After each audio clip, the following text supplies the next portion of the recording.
Good afternoon, everyone, and welcome to the last of the 13 webinars that were part of the 2020 IMOS webinars program. My name is Caterina Giusti. I'm Professor of Statistics at the University of Pisa in Italy, and today I will act as the webinar facilitator. Being this the last webinar, I really want to thank all the members of the University of Pisa staff and the IMOS staff and at Eurostat for their help and support, and of course also all our speakers and participants. I think that we were lucky to have already planned a webinar program before the coronavirus emergency, so that we were able to bring together the IMOS community also in these difficult times. So now going back to our webinar, let me first explain for any newcomers that IMOS stands for the European Master in Official Statistics, a joint project of universities and data producers in the EU member states, EFTA and EU candidate countries. If your university is interested in applying for the IMOS label, please consider that a permanently open call for universities is available on the IMOS dedicated page on the Eurostat website. For staying in contact with the IMOS news and community, please follow the IMOS on Twitter. The IMOS account is @EU_IMOS. Now, before I give the floor to our speaker, let me briefly explain how we run the webinar today. As a participant, you can watch and listen to the session. To interact with the presenter, you can use the chat represented by the comic symbol. We encourage you to prepare your questions and pose them during the presentation or during the question breaks or the final discussion. Should you have any technical problem, please try restarting the Skype for Business or the computer or device that you are using. For more specific technical questions, you can use the chat. In any case, please consider that the slides of the presentation are already available on the IMOS 2020 events website, and the link has been already indicated in the chat. So today I have the great pleasure to host Marco Mira d'Ercole from the Organization for Economic Cooperation and Development. Marco Mira d'Ercole is head of division for household statistics and progress measurement in the Statistics Directorate for the OECD. He has worked on measures of well-being, income distribution, and various aspects of social policies. He has been one of the rapporteurs of the Commission on the Measurement of Economic Performance and Social Progress established by President Sarkozy in early 2008. Since joining the OECD, he has worked in the Directorate for Employment, Labour and Social Affairs, in the Economics Department, and in the private office of the OECD Secretary General, as well as spending 2 years at the International Monetary Fund. He holds a degree in economics from the University of Modena and a Master of Philosophy in Economics from Oxford University. So today, Marco will present about Beyond GDP. Marco, the floor now is yours until the first question break. Thank you, Caterina. Good afternoon, and good afternoon to all the participants. You know who I am. I think I participated to an IMOS seminar a few years ago, but at that point I traveled to Germany to do it. I think it is more comfortable in a sense, not doing it from home here in Paris. I'm still looking forward to interaction with you during the presentation. It is a long presentation which I will not cover in its entirety. To use it more as a resource, so I will be skipping through some of the slides.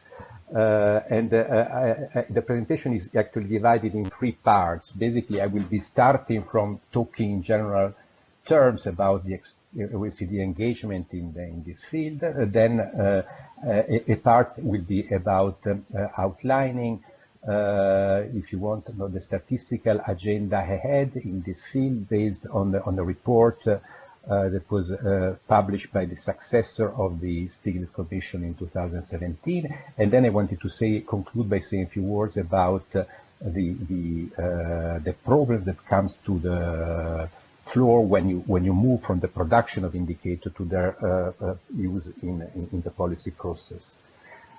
So let me start from the OECD experience. You all know something about the OECD. The picture on the left is the room where the Council of the OECD meets every fortnight, and where the convention of the organization was signed in December 1960. The people around the table are Minister of Foreign Affairs or ambassadors, and one of the articles of the convention says that member countries are determined by consultation and cooperation to use more effectively their capacity and potentialities so as to promote the highest sustainable growth of their economies. And this reference to the highest growth of the economy is something that has stuck very much, very strongly in the DNA of the organization. A former director of the OECD described the organization at some point as the temple of growth. He said, what St. Peter is to Catholics, the OECD is for growth. And this, I think, is justified both on account of the role that the organization has played in developing the statistical methodology that are underpinning the SNA. Both Stone and Milton Gilbert were among the pioneers of the SNA, were the predecessor of the OECD, the Organization for European Cooperation and Development, when the first document were developed, and also for the primacy that the organization has attributed over the year as a policy objective to growth for the growth sake, so irrespective of other considerations.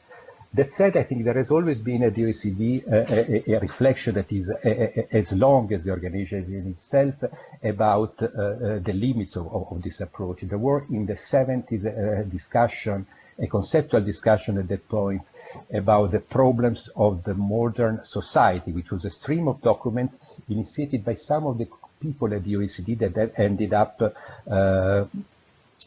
furthering the work of the Club of Rome and similar organization. And there has been on the statistical side a measurement tradition on social and environmental indicators. All of this work was given new emphasis and new primacy in the 2000s, where following the release of the Stiglitz and P2C Commission. I was one of the participating in the work of the Commission and in preparing the report, and this has been picked up in follow-up work done by the OECD under the heading of the Better Life Initiative, which was launched in 2011 alongside a new motto for the organization, which was Better Policy for Better Lives. And the idea of this initiative was to address limits of GDP as an overall guide for policies and for assessing progress, which meant paying more attention to non-economic factors that shape people's quality of life, looking systematically at distribution, and giving adequate consideration to issues of sustainability, or whether well-being can last over time. The focus of much of our work has been on producing additional measures in this field, but also highlighting trade-off and complementarities between different policy objectives, which is, in a sense, the point of entry to the discussion of policy uses, which will be taken up at the last part of the presentation. Am I talking too fast? Is it okay? Can you hear me? Yeah, it's okay. It's okay. Right.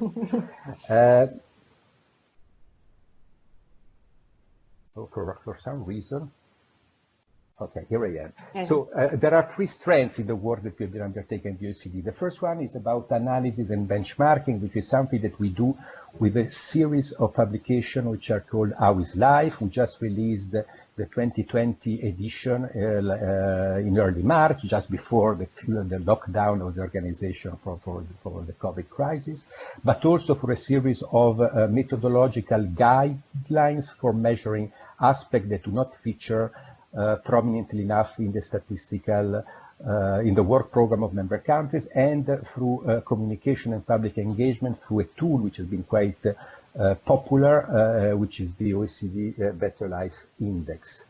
The first issue, of course, that comes to the fore when you talk to statisticians about measuring a concept as broad as well-being, which is exactly what you mean about it. You know, well-being is in the eye of the beholder. Can you think about developing adequate measure of something that is as broad and as vague? So the first step in our work has been defining a sort of conceptual framework, which you see in this slide. Probably not everything is readable, but the most important feature of this of the framework is to make the point that there is a distinction between the upper part, which is measure of current well-being, and the lower part, which is about measure of resources for the future. And this builds on a comment that was made in the Stiglitz Commission saying on a dashboard of a car, you don't, you need a gauge for the speed of the car and a separate gauge for the gasoline left. It would not be much help to have the two mixed together.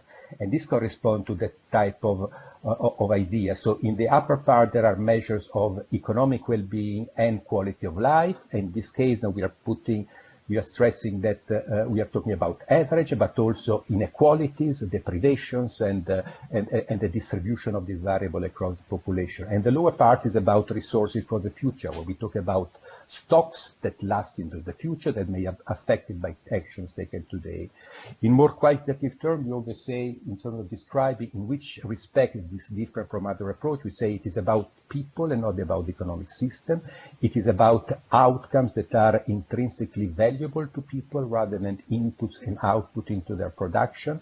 It is about averages and inequalities. It is about objective and subjective aspects of what people report about their life and their and other aspects that are only that can only be reported by the person in question, and it is about today and tomorrow. I mean, the type of approach that we have taken in developing, in engaging this statistical agenda from our side has been that of developing a dashboard of indicator. I mean, in the discussion on beyond GDP, there is often very different approaches that are, some of them privilege the idea of a single index summarizing the full range of informations, and others instead look in terms of dashboards. Even within these two broad categories, that are some approaches that are more conceptual in the sense that they are trying to spell out what are the dimensions that should be looked at, and others are instead policy driven, the result of commitment taken by policymakers in different settings. The indicators that we select to report about countries are indicators of country average measure of well-being, measure of inequalities thereof, and measure of resources for the future in terms of stock flows and risks. And the criteria that are used for their selection are criteria about their relevance, whether they have an unambiguous interpretation in terms of good or bad, whether they are amenable to policy changes, whether there is scope for disaggregation, plus a range of statistical criteria, so issues that have to do with the face validity of the measures, whether the measure can be derived on the basis of a well-established instrument, whether they are based on a comparable definition, broad country coverage, recurrent data collections. I would like to give you now, if you want, some highlights of this, of the most recent volume of our slide, just to give you a sense about how the information that is included in this scoreboard is used to provide a broad view about developing in member countries. Now, once the focus of the publication when we prepare it was mainly about changes since 2010, so around a little less than a decade. And some of the overall message was, in a sense, that development has been, in a number of cases, have been in the positive direction. Household disposable income has been increasing by around 6% on average in the OECD, cumulative over this period. Not an amazing pace of growth, but still a significant increase relative to the year that just followed the financial crisis. In terms of some reduction in overcrowding, some increases of 5 points in employment rates, a reduction in the share of people that are working very long hours, an increase in life expectancy of around 14 months over the period, a reduction, lower homicide, and higher life satisfaction. So in a sense, I mean, some positive development in all of this front. At the same time, the point that we always make is that these are not gains that obtain across the board. They do not obtain, first of all, equally across all countries. What you see in this slide with different colors is the number of countries where each of the indicators has been consistently improving, declining, or remaining unchanged, with the light blue for those countries where no information is available. And you see that in all cases there are some around 11 12 countries in the case of housing affordability where the measure have been improving, but as many, a little fewer countries, probably 8 or 10, where the same measure has been declining. So there is no indicator for which there is an overwhelming majority of changes in the same directions. One other pattern that we highlight in the data has been that there has been some leveling up of performance across countries. What you see in this chart, which is hardly visible also to me, is on the horizontal axis are changes over time since 2010. On the vertical axis are performance at the beginning, performance in the, I think, in the end period, or at the beginning of the period. I cannot read it anymore. I think it was at the beginning. But the point that was made was that some of the strongest gains in various indicators of well-being have been among some of the countries that had the lower performance at the beginning. While conversely, if you look at the blue dots on the left-hand side of the screen, you have some of the countries that had traditionally achieved a very high level of well-being performance, also recording smaller increases.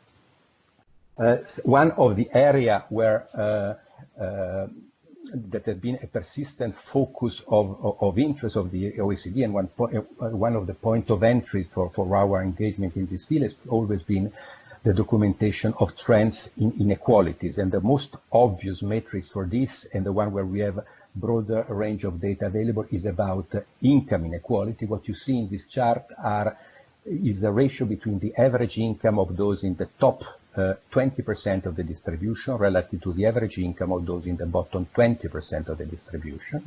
And again, you see that there is a number of countries, those are highlighted in yellow, where there are significant deteriorations and increasing inequalities. A few countries where inequalities have been improving, such as Mexico, Israel, and Poland.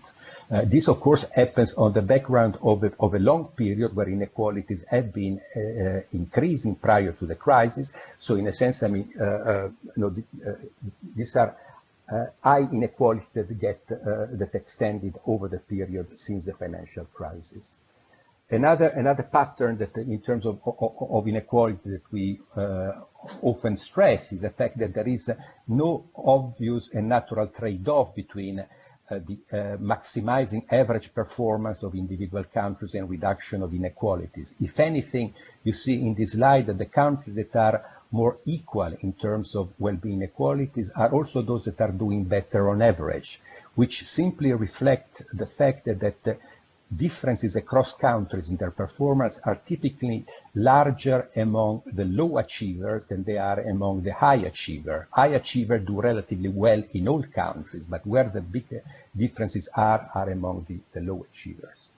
And then similar messages about sustainability. So the key points of the recent edition of Our Life was in the idea that there are changes in natural, economic, and social capital that are putting sustainability at risk. It is true when you look at greenhouse gas emissions under natural capital, but also material consumption, biodiversity loss.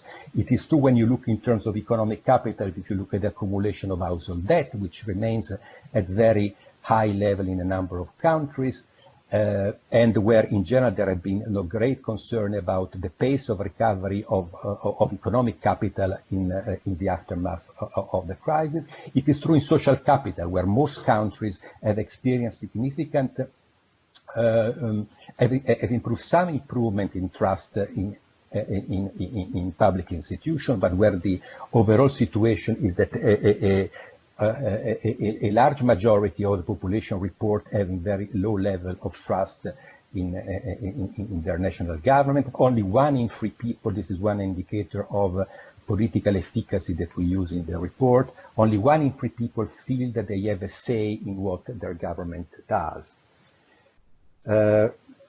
I think I have a few other messages, but I will skip it in for the sake of the time. A message about insecurity, disconnection, and despair. We documented a number of developments in this field. Issues that have to do with gender inequalities, of course, large in several countries, not systematically in favor of men. There are areas where women are actually have better performance than men. And then especially, I think from our perspective, what is important is the reporting of individual countries that goes beyond, in a sense, the cross-country description that I highlighted early on. We do this in the form of wheels, and this is, you see one in the case of Finland. The idea of the wheels is always to perform, to report performance in all the 11 dimensions of people's life. Since this year, we include a measure of both average outcome and inequality thereof. The bars are always, the variable are always normalized in such a way that the higher the bar, the better the performance. And so, because it is so small, it is hard to read also for me, but you see that, for example, on the lower part of the diagram to the left, in terms of life satisfaction, Finland is a country that achieves very high performance. There are surely others where instead performance is, in terms of work-life balance, performance is less positive, and to some extent also in terms of work and job quality. I skip a few of the other reporting that we reviewed. Maybe I just show you the Better Life Index. This is something that some of you may have come across in the past, and this was our idea of engaging people who may have an interest in this agenda, but maybe without being a specialist. And the idea was, if you want, it was our own way of providing a single summary index, but with weights that are given, that are chosen by each user of the instruments. So you see on the right a menu that allows the user to give a weight from 1 to 5 to each of the dimensions. And according to the weight that you give to each of the dimensions, you can see how the ranking of countries changes. So that the overall performance is the height of the flower. The length of each petal is the performance in each of the 11 fields, and the width of the petal is the way that you give to them. The last point of this part of the presentation I wanted to make real rapidly is that I mentioned we also worked to develop guidelines in areas that had very weak standing in the statistical agendas of our member countries.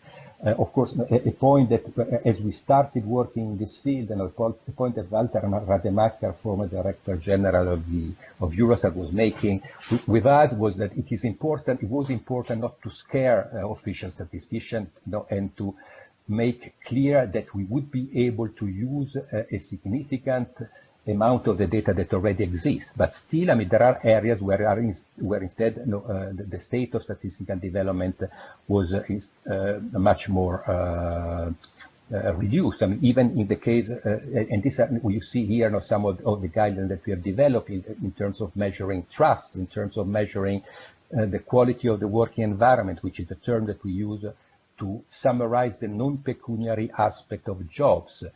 In terms of measuring of the distribution of household wealth, there are international standards for measuring the distribution of income, but there were none for the distribution of wealth. And so every country was doing it in its own way, and we developed guidelines that have a claim to act as a reference in this field, and in the same way for measuring subjective well-being. In all these areas, the guidelines have a common structure. We always try to start from the conceptual side, making clear what we're talking about. The empirical side, what we can document, what we can say based on the available evidence. A methodological strand, assessing what is the state of current statistics, and their recommendation in terms of what is needed, either suggestion of specific survey question or a module that could be including existing survey, with the overall goal of encouraging NSO to use this measure, to incorporate this measure in their own data collections. This is all for my part. I think I've stayed in 20 minutes, which is good. If you have questions, I mean, it's a good time to raise them before I move to the second part of the presentation. Yes, thank you, Marco. Perfect. So you can use the chat if you have questions, so we can have a little break now. Of course, otherwise we will have another break later and the final discussion, but we can wait for your questions now.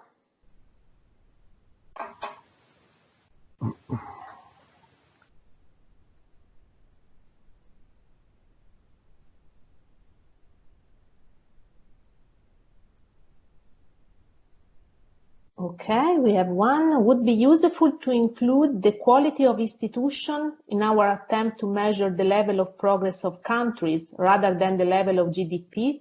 For example, Kofan built a data set to measure the quality of institution. For example, government effectiveness, rule of law, corruption, etc.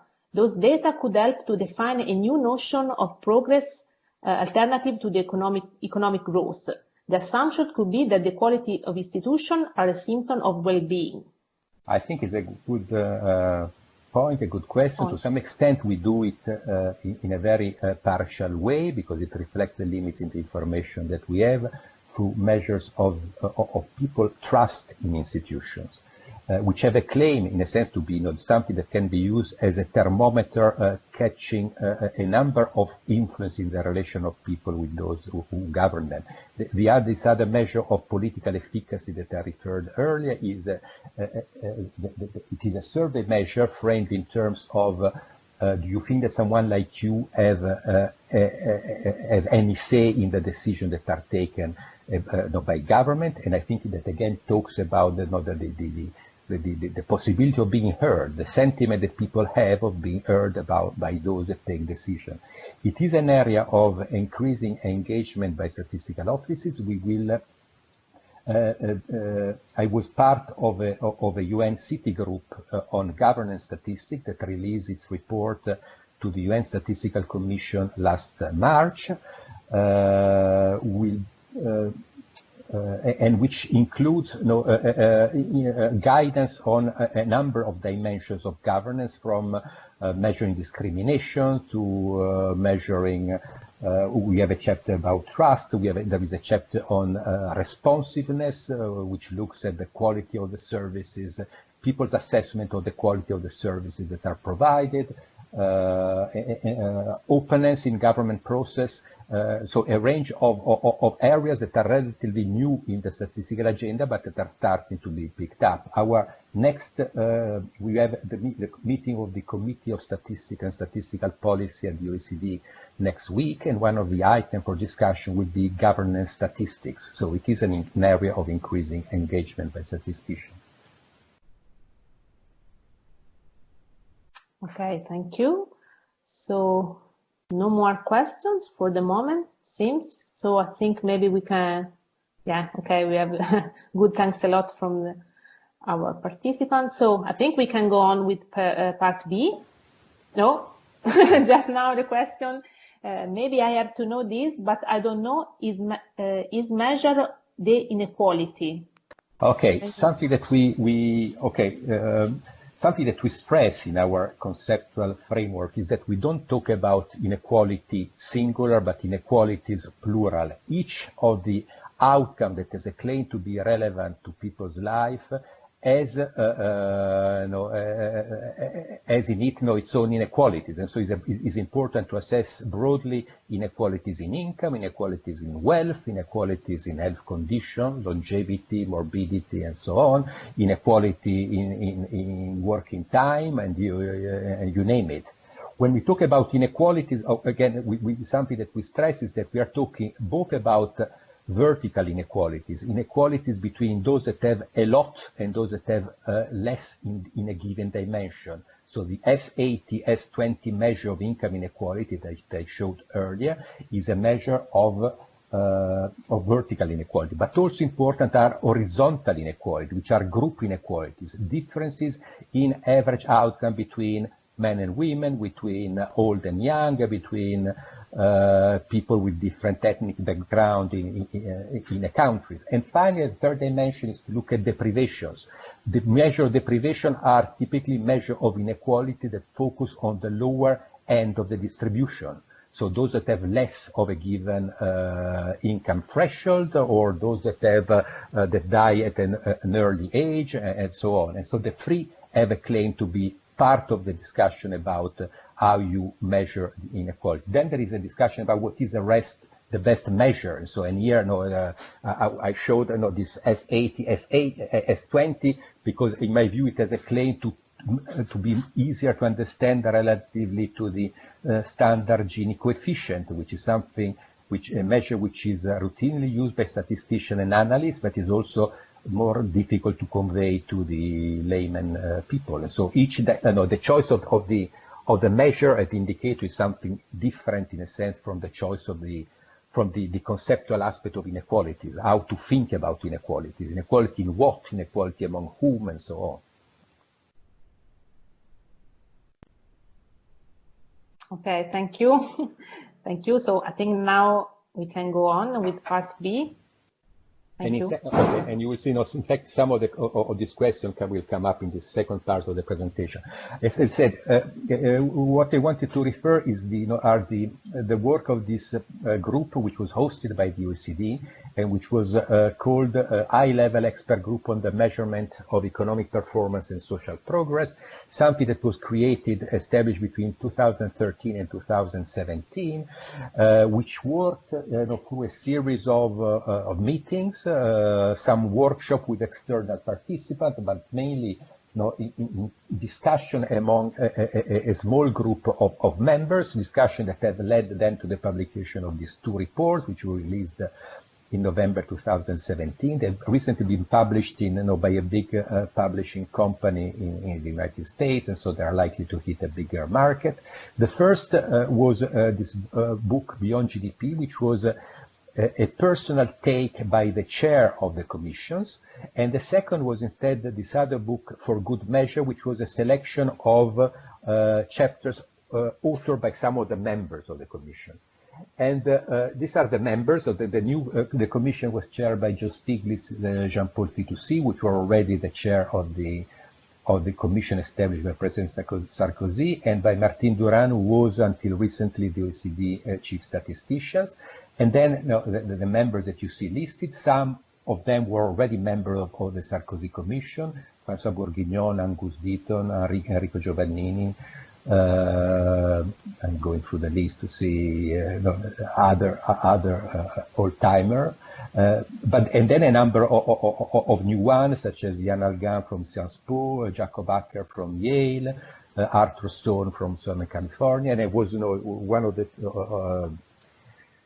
the secretariat of the commission who prepared the report. The report, which had two main messages. One is about measures as such, and here I read this quote from the book: what you measure affects what you do. If you measure the wrong thing, you will do the wrong thing. If you don't measure something, it becomes neglected, as if the problem do not exist. And this is by and large the motivation for the statistical work in this area. The second is a statement about policies. And again, I quote: issues of measurement are not only technical, but go to the root of our democratic system. They will shape where they can reconnect to the concerns of ordinary people. And this is a theme that has been very strong in the chair's summary. I mean, to some extent, the idea that the disconnect that you have seen between, especially since the crisis of 2001, between those who take decision and those that are governed by those decisions, is something that can only be reconnected, through, in a sense, by engaging with the concerns of ordinary people and having a statistic that talks about the realities of their lives. Now, there are three main themes in this report. One is about, because of the timing where it was written, mainly about measuring the effect of the crisis, with the idea that this could have led to a different policy responses. The second part was about the deepening. I think I will look at the question that I raised at a later stage, otherwise I miss the track of what I wanted to say. The second element of this book was about deepening analysis of themes that were already in the Sarkozy report, or start inquiring new one. And the third one is about encouraging the use of well-being policy decision, which is my third part of the presentation. On the first one about the effect of the crisis, I mean, some of the points that were made in the report are, the first is about the permanent effect of the crisis, and this is something that's just to be summarized with the idea of missing wealth. Second was to draw attention on the impacts of the crisis on some of the more intangible aspects of people's life, such as economic security, subjective well-being, and trust. And then the third, it was about how to assess sustainability, and so the importance of looking at balance sheets for all sectors of the economies, so balance sheets that cover both assets and liabilities, and that cover a broad range of resources beyond what is included in the system of national accounts. On the permanent effect of the crisis, I think the point that is made, the key point is made in this slide. It shows the panel on the one panel is for the United States and one for the euro area. What it shows is the dynamic of GDP in volume terms, the continuous blue line up to the moment of the crisis, and then its development scenes. The blue line, dotted line, is the performance as it would have prevailed in the absence of a crisis, in a way. And there are two types of errors that are shown in the chart with the black dot. The first one is the gap between where GDP is and where it could have been in each of the year, and it is a gap that is broadly constant over time. It's something around, for the euro area, 7-8 points of GDP. The second dot, the one that goes down to the declines over time, is the cumulative loss of output, which is of course much bigger. Which comes if you look at the line by the time of 2019, basically, it is of the order of 120% of GDP, which implies, it is as if for the euro area, if Germany had for 1 year stopped producing anything. So the idea was that the effect of the crisis are not one-off.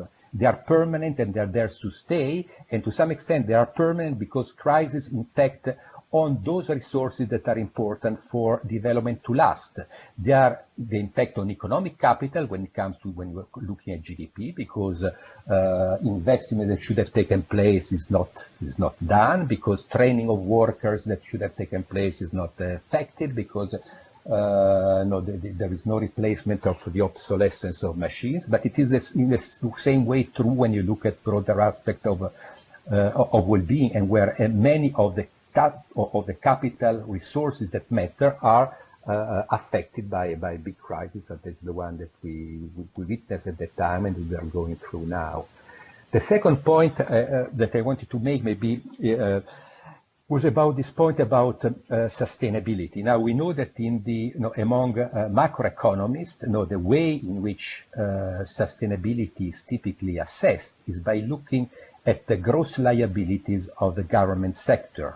Now, what I've shown you in this slide are for two countries that produce balance sheets for all institutional sector. Not all countries do it, but Australia and France do. The histogram in the middle, with a circle in red, is the balance sheet for the government sector. What is the point here is to show you that the gray part, which are the gross liabilities of the government sector, they have always a significant counterpart on the asset side. So in some cases, they are financial assets which have a market value because they are instruments that are typically traded in market. In other cases, they are non-financial assets. Some of them may be things that are hard to sell, like the Eiffel Tower or the Colosseum in Rome, but in many cases they are assets which have been increasingly being transferred to the private sector, highway network or railways and other things. So the point was, in this case, even if you look only at the government sector, look at the balance sheets. No one would look for a company only at the debt of the company without looking at the asset that it has. The same should apply, in the case of the government sector. The second point was that you need to look at all sectors of the economy. What the other bars, those that do not have the red circle, are the other institutional sectors. You see that in many cases, the debt of the financial and non-financial corporations are orders of magnitude bigger of the debt of the government. And this debt makes of other sectors is important from the perspective of sustainability, because the banks often go bust, and when it happens, their debt is typically often transferred to the public sector. It happened in Ireland during the crisis, it may happen to other countries in the future. The third point about sustainability, which is not part of this picture, is of course this is an assessment about economic capital, what statisticians include within the asset boundaries of the national account. But as important is to look at the other type of resources that are important for well-being to last. Our hidden debt to nature, the trust in each other, all things where the scars that are imposed by the crisis and by other development are likely to last over time. The other part about the agenda was of the two books was about deepening research and statistical efforts. In some cases, there are areas that were already covered in the report released after the Sarkozy Commission. Other areas are instead areas that are new that have become to the fore in academic research and statistical practice only more recently. Maybe I just give you two examples of two of the areas that have been that are the focus of the documentation of this ELGA report. One is about vertical inequalities in economic resources. What we mean by vertical inequalities, I said earlier, we are talking about inequalities in earnings, income, consumption, expenditure, and wealth, inequality within countries, and also inequality at the world level. There is a whole literature about global income inequality that did not exist when the Stiglitz report was first released, and it has become more important since. Why they are important? I mean, I think the bottom line that and the key message that is conveyed by the report is that increases in GDP per capita do not reflect what is experienced by most citizens, in particular when inequalities are rising, as they've been in recent year, and when this higher inequality are not addressed, it can have a range of consequences. Of course, a point that is made also in the report is that if you want to answer the questions who benefits from GDP growth, it is not enough to have a measure of aggregate economic performance from the SNA on one side and measure of inequality based on different metrics, different definitions, different concepts on the other. You should ideally move towards an integration of microstatistics and macrostatistics, which is a point that is made by Piketty in the chapter of the ELG report, and it is an active area of engagement for the OECD. Now, where do we currently stand in this area? There are, as I said, statistical standards of statistical offices around the world use as a reference for reporting on income inequalities, but there is nothing similar for consumption. In fact, what is done in terms of what is measured on the consumption side refers to consumption expenditure, what is paid each year. It's not the consumption concept that is used by economists, which would treat differently the expenditure on durables and the expenditure on non-durables. I've mentioned the case of household debt, wealth, again, an area where there was nothing until the Stiglitz Commission released a report. After this, we engaged, but again, what we developed are guidance that have no officiality and the recognition that would come from their endorsement from the UN Statistical Commissions. In all these areas, there are huge issues of timeliness. The data that are typically available hit the press 2 or 3 years after the event. There are issues of under-coverage, under-reporting, at both ends of the distribution. The household survey that we use routinely to report on income inequalities, they do a fairly good job across most of the distribution, but do not capture the very rich. it is very unlikely that Berlusconi will be part of the sample of EU silk, and if he were, it would be treated as an outlier that needs to be removed from the sample because it distorts the results. And of course, these issues, all these data issues are an order of magnitude bigger when you look at non-OECD countries. What should be done? I mean, one point that I think is important that we hope to engage more in the future is, in a sense, to move towards a more comprehensive concept of income. There are things that are included in the income definition that we use in surveys and others that are not. For example, we typically don't include the benefits in kind that are government provided. It is an exclusion that has a very real consequence. If you cut taxes if you cut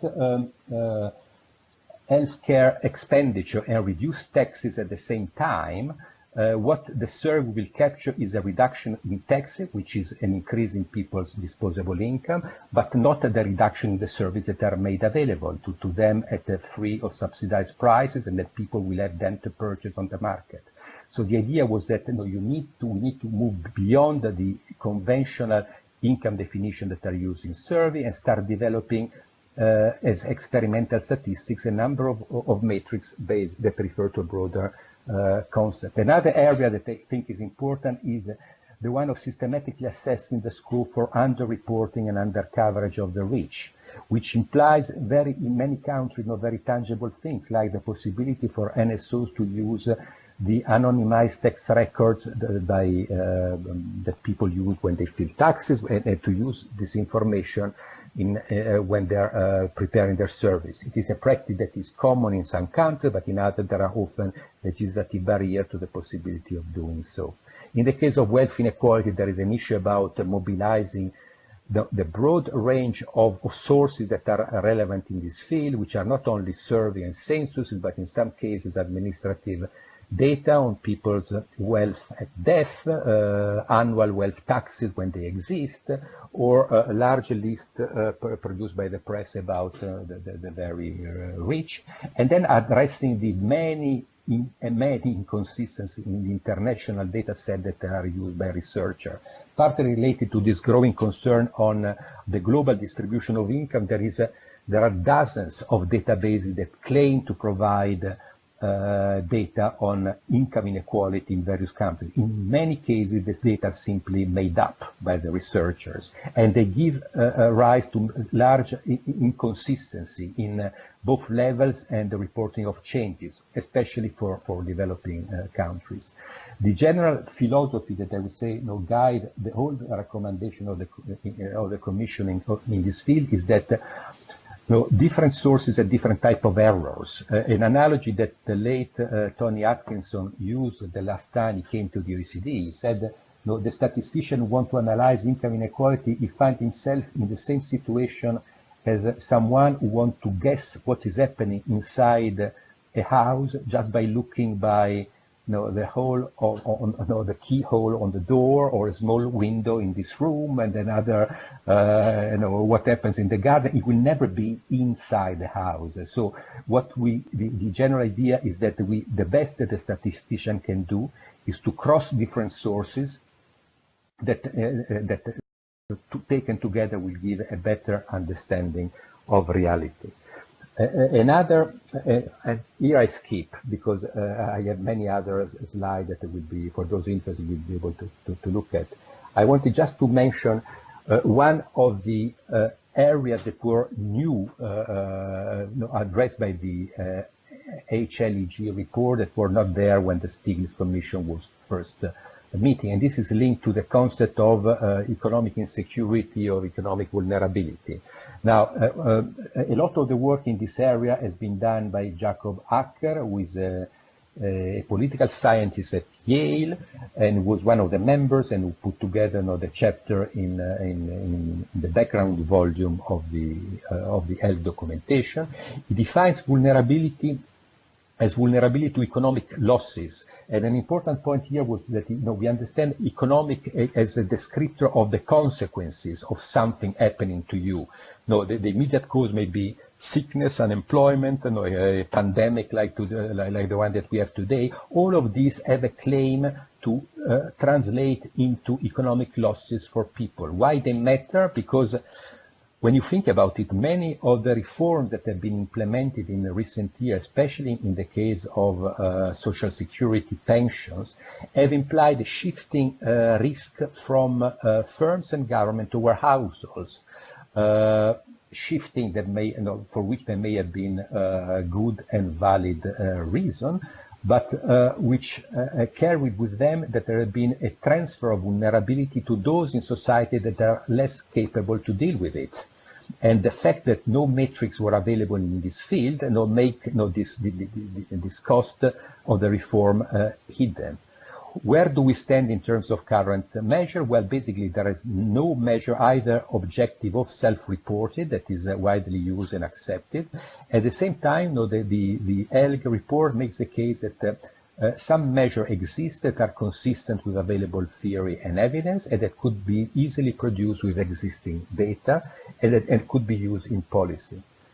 One such a measure, which I'm showing here, is a measure that we have done at the OECD, actually, in a sense, builds on the concept of asset-based poverty. The idea is to look at the share of the population who would not be counted as income poor based on the traditional definitions, but who have a liquid financial asset that would be insufficient to cover more than 3 months of poverty level standard of living. And the point made in this chart is simply, if you look at the bar for the OECD countries, the total, the bar, the sum of the two, for the OECD is the black and gray, is the conventional number of the income poor, around 12–13% for the OECD as a whole. If you look at those who are not income poor, but have insufficient asset to live, to sustain their family for more than 3 months, you have close to 40% of the population. So issue that in conditions like the one that many countries have found themselves following the confinement and the crisis, these are households that in a sense are eating against a hard budget constraint, that they find themselves unable to support living standard in the case of a prolonged shock as the one that we have witnessed recently.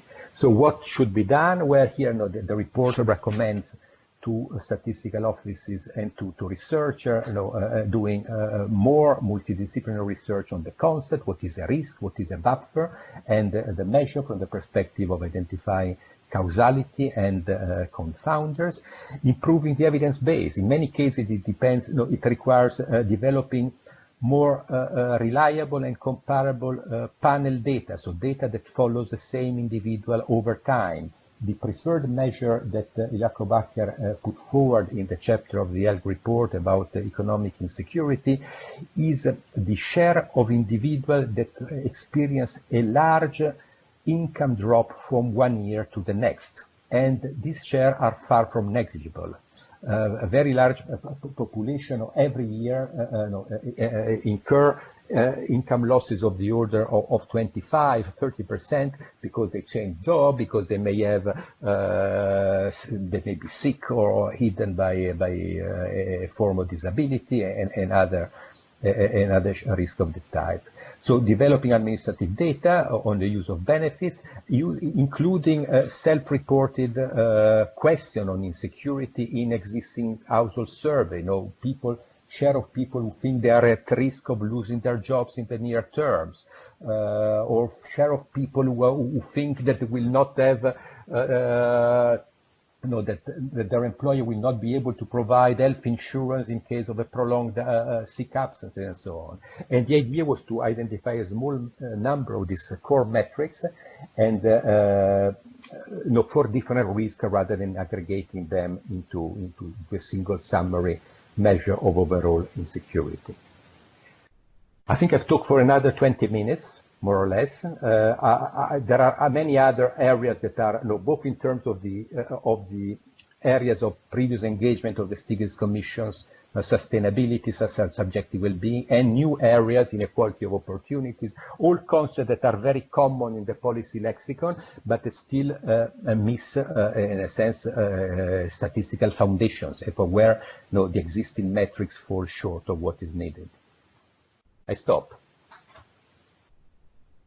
Thank you, Marco. So we ask to the audience if they have questions. We had already this comment, Marco. I don't know if you want to add something. We received it before. It should be measured: availability of basic rights or needs, availability of water, food, and energy. But maybe this is something that you already covered with the previous question. I don't know if you want to add something.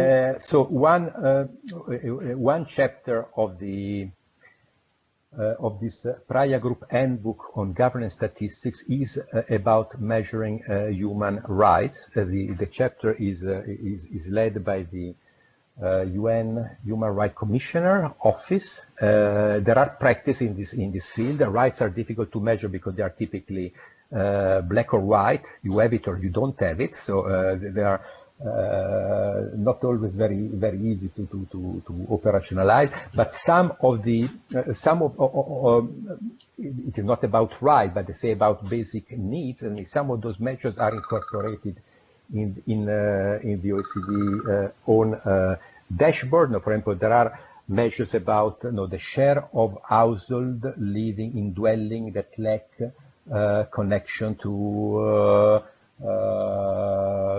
basic infrastructure. So these are measures that are very common and used in developing countries, that are less informative in an OECD country where most households are likely to have a toilet for the exclusive use of their households. But there are some of these measures that are included in our own OECD dashboard.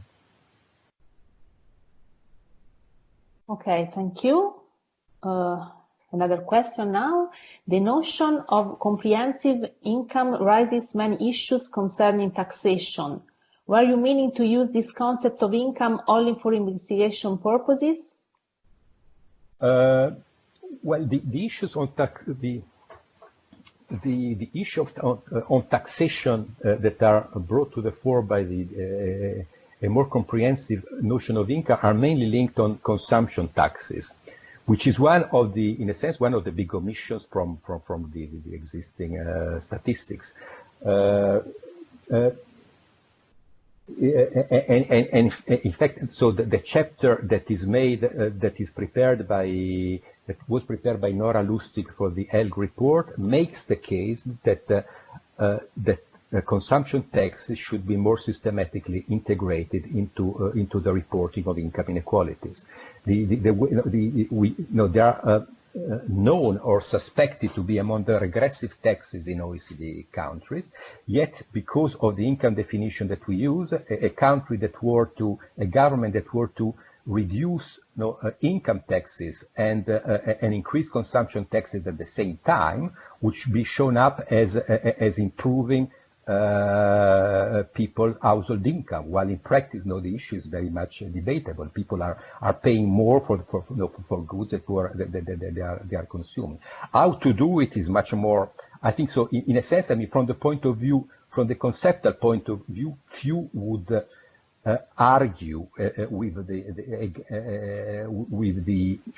against the need of incorporating it in a broader income measure. It is much more difficult when you want to do it in practice. In fact, the approach that the World Bank and Nora Lustig have been promoting and using,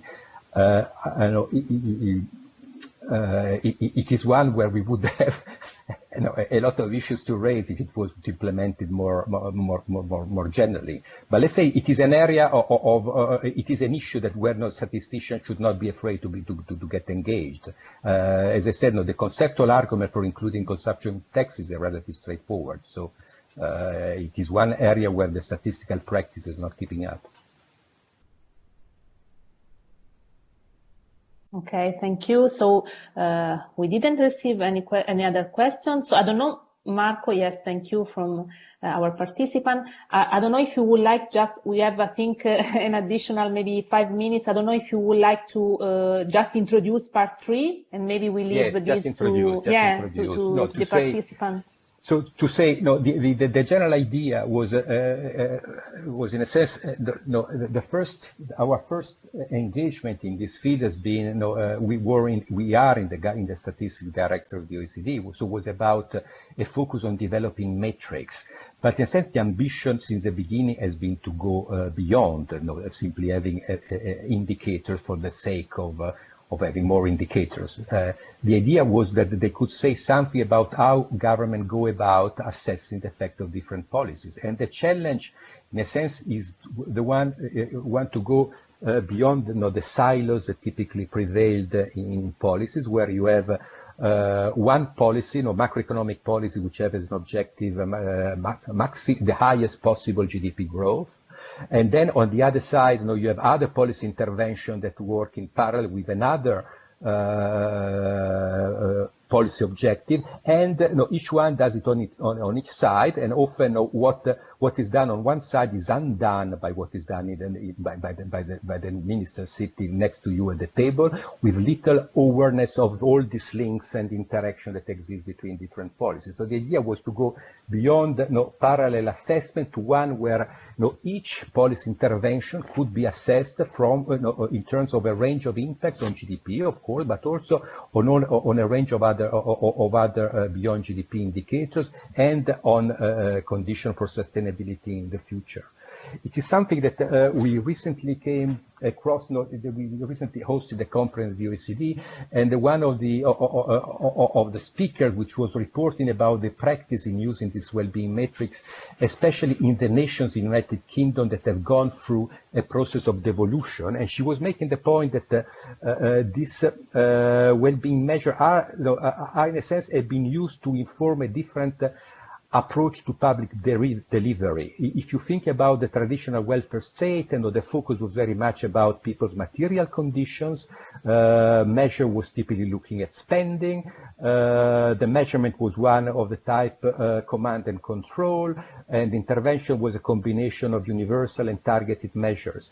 Even the new public management approach that was fashionable in the 90s, that had still very much a focus on people's material condition, but moving from inputs to outputs, sometimes the wrong outputs, the length of time that people spend before getting a visit to a medical specialist, a managerial approach, and the idea that the idea was to target intervention to those that needed it most. This use of this new well-being indicator had been used by some governments to inform a different type of public delivery that thinks about people's need in a broader, multidimensional way, that focus not on very specific and possibly misleading outcomes like waiting times, but on broad measure of people's health, that doesn't think in terms of silos, but of whole of government, that has a more vertical approach to the management of the services. So the idea that we put forward was that these well-being metrics have a claim to be relevant to inform all stages of the policy cycle, and this is how we represent this cycle. You start from the need to identify needs. What should be the priority of a country? Well, one way of doing it is simply to compare performance over time over different countries or with different countries. If you have outcomes for mental health that are at odds with those of your neighbor or those that you have typically achieved in the past, that is an obvious priority that should be the focus of intervention by government. But the same when it gets to the issue of formulate options and looking at how they are implemented, monitor their implementation, and then evaluating ex post how they are done. And these are areas where we've been working. There are 2 reports, 2 inputs to publication that we have released recently, a conference that we organized a few months ago, and later development that are envisaged. Maybe the last, rapidly, there are 4 types of uses, mechanisms that we have been used across OECD countries in ways for ways of using this well-being evidence to inform policy. One is at the level of budgeting, and at this level, probably the experience that is more accomplished is the one of New Zealand. We supported the initiative by the government through by developing, including a chapter on well-being approaches to budgeting in the most recent economic survey of New Zealand. And what you see is in the center of the slide is how the New Zealand government themselves describe the use of well-being indicator. First, it is about selecting priorities. Second is about developing bids by each government agencies. Third is the assessment of these bids made by the cabinet and the central government unit to decide which of those bids should be funded and not, and then about evaluating results. A second mechanism has been the one of using indicators in the form of performance framework. You can think of the SDG as a performance framework. It works by identifying outcomes, objectives, targets, and then indicators. The idea is to join up policy intervention across government agency to deliver a whole of government view, and this performance framework, a user management tool and mechanism for providing feedback about what has been delivered. The third model has been the creation of new institutional structures. In the United Kingdom, there is the What Works Centre for Wellbeing, which was originally in the Prime Minister's offices and has since been created as an autonomous body. In Wales, there has been specific legislation that has been introduced through the Future Generation Act in 2015, which had led to the creation of the position of a Future Generation Commissioner, which is independent of the governments, and that in a sense is an ombudsman that assesses whether the government interventions are coherent with the provision of the law. And the final ways of intervention at the level of building capacity in the civil service. In the United Kingdom, the most recent version of the Treasury Green Book, which is a tool used by government agencies to screen and assess their investment project, includes, for example, a well-being analysis as a way of capturing the non-monetary aspects of various investment projects. And what? Yes, maybe the last point, this is my last slide to make, is that most of these experiences are relatively new. What remains to be done is to, in a sense, to evaluate existing practice and to assess what works and what doesn't. And there is an issue about adapting existing tools so as to take account of this broader well-being view. Think about regulatory impact assessment. When regulation about keeping shops open on Sundays, the effects of those type of regulation have been typically assessed in terms of what is the effect on GDP. Well, there are a range of other effects that have a claim to be relevant and to be part of the assessment. And then the idea in general to try to apply this broader multidimensional whole of government view to specific problems. We have done it to some extent in a report that we released last year on the effects on digitalization. Okay, there are obvious effects on GDP, but there are effects on people's security, there are effects on family life, on the while people connect to each other, opportunities for access to medical care, you name it. So the idea was that each type of policies should be assessed with respect to this broader range of impact. There is a lot of mutual learning that should be done at the international level, and to some extent, it is because of the importance of picking up on this broader agenda that goes beyond developing statistics, but also making sure that statistics are used to inform policy. The Oecd is creating a new center of well-being at the Oecd. The acronym is WISE, which I remember that the W stands for well-being, inclusion, sustainability, and something else which I don't remember. And the center will be effective after the summer. And the idea is that it will become the new actor to move forward the OECD, the work both on the statistics and on the policy uses of this matrix. Okay, thank you, Marco. So we are a little short of time. I don't know if we have questions from the participants. Otherwise, we can close here. Okay, we have one. I completely agreed with you. After all, the COVID-19 crisis is showing us the tremendous limits of liberal economies such as USA. Don't you think? Isn't a clear-cut example of difference between economic wealth and well-being? Yes, I think that's we recently released a policy brief on the well-being effect of COVID-19, and the idea was, of course, there are obvious effects on people's income, on people's jobs, sometimes in very unexpected direction. I don't know if some of you will have noted. In the press, there have been many comments on the huge increase of unemployment rate in the United States following the crisis. Well, in Italy, unemployment rate has declined, which has been quite a shock to many people, which made them to think about what all this measure actually means. But the idea of this brief was in a sense to say, let's go beyond this obvious effect on people's health and income and consider what's happening to the mental health of adolescents, which are recluded at home for 6 weeks. What happens to those who are living with a violent partner? Let's think in terms of financial insecurity, and so it is an approach to issues more than a specific indicator agenda. So I think you're right to say it applies very much to specific episodes like the one of COVID-19. Okay, we have another one.